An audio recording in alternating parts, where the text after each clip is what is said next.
Lidia szła wzdłuż korytarza powoli, niemal bezgłośnie. Wiedziała, że jest blisko.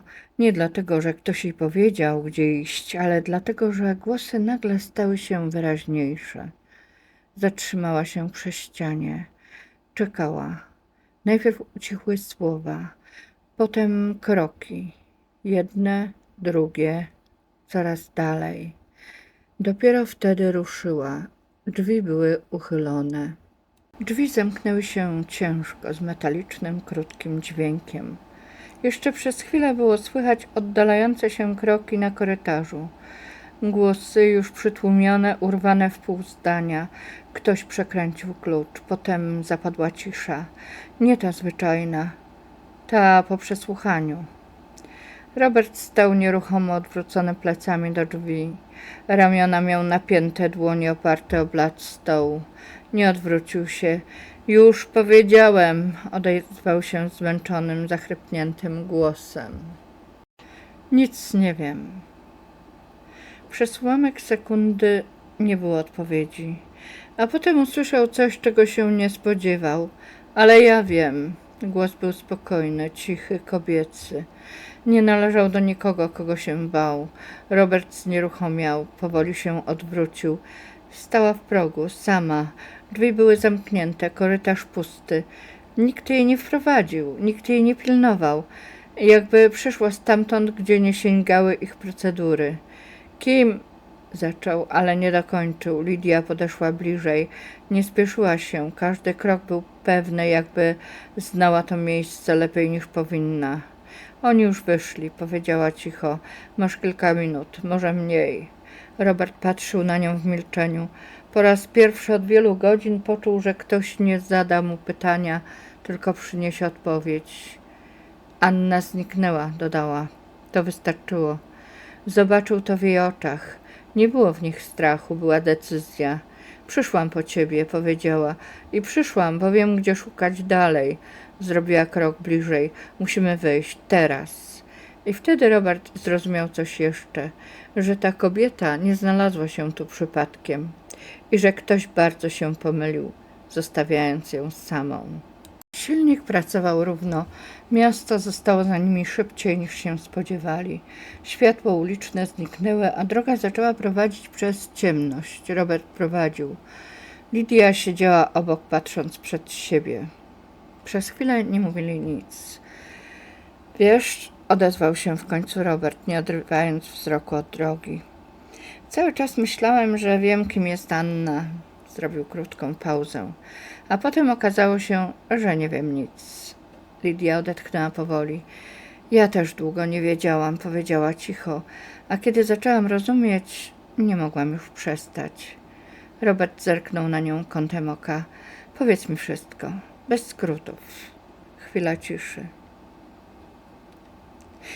Anna nie jest tylko zaginiona, zaczęła Lidia. Ona jest kluczem. Do czego? Do równowagi, do decyzji, której jeszcze nie zapadła. Robert zacisnął ręce na kierownicy. Ktoś bardzo nie chce, żeby ją podjęła. Tak, przytaknęła Lidia. Dlatego zabrali ją wtedy i dlatego teraz próbują zastąpić ją kimś innym. Tobą. Nie było w tym pytania. Lidia skinęła głową. Tak. I wiedziałaś o tym? Dopiero niedawno. Na początku myślałam, że jestem tylko obserwatorką, kimś z boku. Uśmiechnęła się krótko, bez radości. Okazało się, że jestem próbą. Robert milczał przez chwilę. A Anna? Zapytał w końcu. Co ona wie? Mniej niż powinna i więcej niż by chcieli. Lidia odwróciła głowę w jego stronę. Ona nie zna całej prawdy, ale czuje ją. Zawsze czuła. Samochód wjechał na długą, prostą drogę. A ty? Zapytał Robert. Kim ty jesteś w tym wszystkim? Lidia zawahała się tylko na moment. Tą, która ma dopilnować, żeby prawda nie została zmieniona. Nawet jeśli będzie wolało? Zwłaszcza wtedy. Robert skinął głową. Adrian musi wiedzieć. Tak.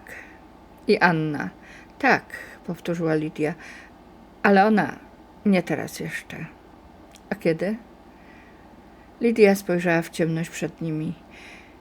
Kiedy wszyscy będą gotowi usłyszeć to samo, a jeśli nie będą, wtedy świat i tak to usłyszy, powiedziała spokojnie, tylko w gorszy sposób. Samochód jechał dalej, a między nim nie było już niedomówień, tylko droga. Adrian siedział przy biurku dłużej niż planował. Na ekranie migotały dane, które od godzin nie chciały się ułożyć w spójną całość. Za dużo luk, za dużo brak dostępu. Ktoś czyścił ślady szybciej niż on był w stanie je odnajdywać. Drzwi do gabinetu otworzyły się bez pukania. Podniósł wzrok automatycznie, z irytacją, gotową już na języku, i wtedy ją zobaczył. Stała w progu, jakby dokładnie wiedziała, gdzie się znajduje. W rękach trzymała teczkę, zwykłą, szarą, za zwykłą jak na to miejsce. Przepraszam, powiedziała spokojnie.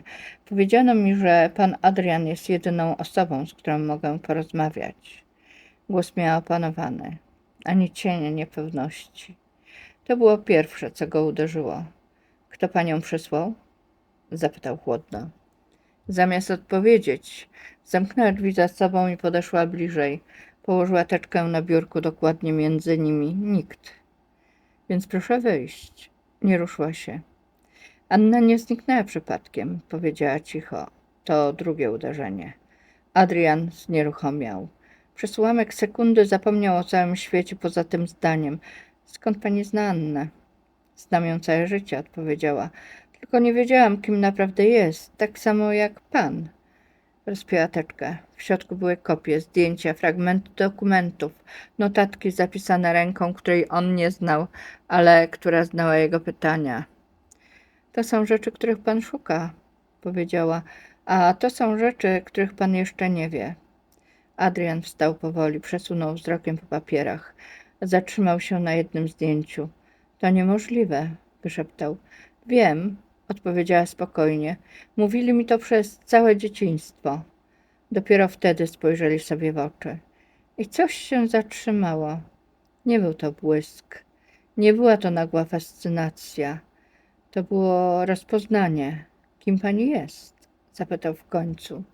Wzięła głęboki oddech. Nazywam się Lidia i przez całe życie przygotowywano mnie do roli, której nigdy nie miałam odegrać. Zrobiła krótką pauzę. Teraz wiem dlaczego. Adrian odsunął krzesło i usiadł ciężko. Jeśli to, co pani mówi, jest prawdą, zaczął. Anna żyje. A Robert? Robert jest kluczem. A pani? Lidia zawahała się po raz pierwszy. Ja jestem tą, która ma wybór. Zapadła cisza, gęsta, ale nie wroga. Adrian spojrzał na nią uważnie. Co pani proponuje? Uśmiechnęła się lekko, smutno, prawdziwie. Żebyśmy przestali udawać, że to jest tylko śledztwo. I żebyśmy zaczęli ratować ludzi, zanim przepowiednia dokończy reszty. Adrian skinął głową powoli. Dobrze, powiedział. Zaczynamy od początku. Spojrzał na nią jeszcze raz. Razem. I w tym momencie oboje wiedzieli, że już nie ma odwrotu.